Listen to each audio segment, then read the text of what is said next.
Okay, we're back with Exit Monday, the 2001 website that us elder millennials of the nerdy variety, particularly those of us who are in the post-apocalyptic science fiction, probably knew about. In our this was around a year. Speaking for myself, I was a year away from graduating high school. This website is awesome. I encourage everyone to check it out. And please be on the lookout for my book coming in October, November. It'll be pretty entertaining, I'm sure, which is why this channel is called Lamar Entertainment, where we're going to deal with sci-fi, horror, and these doomsday scenarios. We're going to review, content pertaining to doomsday. It's been one of my favorite genres, again, since a child. And I hope that this channel does garner some attention so that it'll make my life easier. I'll be able to get you to go to my website to check out some of my writings. And when my book comes out, hopefully I'll have some people that want to support it. But, nevertheless, let's, get back into this particular scenario. We were covering the Zoroastrian religion's end of the world scenario. Zoroastrianism is a Persian religion. I butchered a lot of the names in part one. We left off on a third Messiah. So, God keeps sending these guys to wipe out evil and always comes back like, it's like Batman told Alfred on Batman versus Superman, criminals are like weeds. You pluck them out and they come back. And it looks like that's how evil is for most of these religions. There's never a death blow given to evil. But let's continue on with the scenario. Again, this is Exit Monday, whoosh, Zoroastrian end of the world scenario. And you said, oh, that's nice. We're talking about being resurrected as 40-year-olds for eternity if you died as an adult, or if you already were an adult at the end of the world. For some reason, God will want us to be 40 for eternity. And again, being 39, I'm not a fan of that because I have this body pain from all the manual labor I did in my younger years. So let's hope we all get to be resurrected at or around 18, like the younger people will get to be, and the people, who, died very young, they'll be resurrected very young. So it says, oh, that's nice, you think. But wait, Ahura Mazda didn't resurrect the dead for fun. For the next moment, a huge holy comet plummets into the earth. Boom! The comet hits the earth like a wolf jumping a sheep. Ahura Mazda tells Zarathustra, the comet melts all the mountains and plows open the earth's crust, exposing all the metal in the world and melting that too. A super hot tidal wave of molten metal races across the entire planet. Before you can say Ahura Mazda, you're swimming in liquid steel. But it's a wave of judgment, really. The molten metal takes shape of a river, and everyone has to cross it. Whoever was evil in life suffers terrible pains. The more you did wrong, the more you suffer. But what the heck? In the end, you'll find out you're truly purified of sin.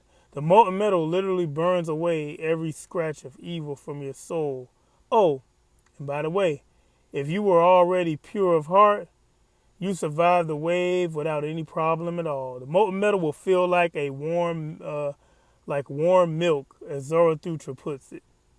So the earth is a nice place to be again. Mankind is purified. Families reunite. There's love and peace all over the place. Happy endings. No, not yet. There's one nasty little job left. For once and for all, mankind has to get rid of evil. So before you know it, it's a war again. In the sky, angels battle against demons on the earth. Men battle against, more demons, of course. Messiah number 3 and his good guys win. The devil and everything he ever created, except the darkness of the night, is kicked off the planet. Everything mankind considers evil is thrown back into where it came from. Hell. And that isn't it. Now Ahura Mazda himself comes into action. He picks up hell and tosses it into the Metal River, all demonic inhabitants included.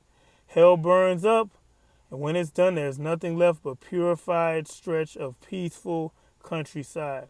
Ahura Mazda fits the land that is used to be hell in, into the world, enlarging our planet quite a bit. Finally, it's heaven on earth. Men will live forever without wars, without any problem. They will not have to eat or drink. They accept the will of God joyfully. Even the land is more peaceful than ever. There are no more mountains or slopes, just green, beautiful pastures. Welcome to the brand new earth, the world according to Ahura Mazda. So why should we worry? Zarathustra's visions were a big hit. Zoroastrianism instantly became the hottest religion in Persia and remained all that important for many centuries to come. Interestingly, many elements of Zarathustra's writings trickle down into the texts of Christianity, Judaism, and Islam.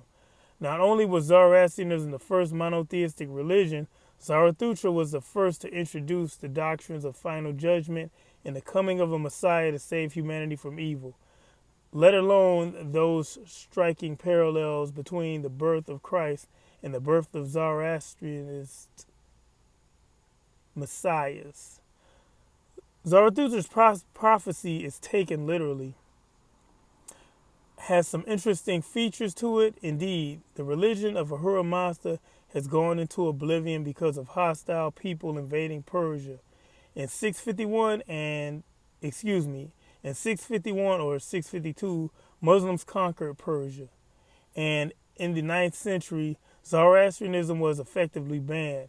Now there are some Zoroastrians who took refuge long ago. And yes, there have been some red armies in the Balkans. Oh, and there are plenty of highways running through Iran. Some people indeed take Zarathustra's prophecies for real. A peculiar spin-off from Zoroastrianism is the Baha'i faith, which claims its founder, Baha'u'llah, in fact is the Messiah number 3. I'm not going to butcher that name anymore. According to some Zoroastrian scriptures, Messiah number 3 will be born when 1,200 years and some years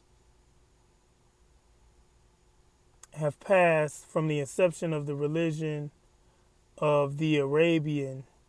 Now, the Islamic calendar begins in the year 622, and Messiah number 3 birth must have been somewhere in the mid-1800s.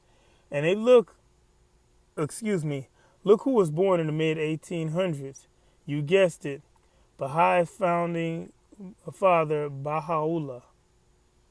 So, it can't be long before we are purified by this awesome river of molten metal, right? Oh, come on. For one thing, Ahura Mazda told Zarathustra he would bring about the end of time in 3,000 years.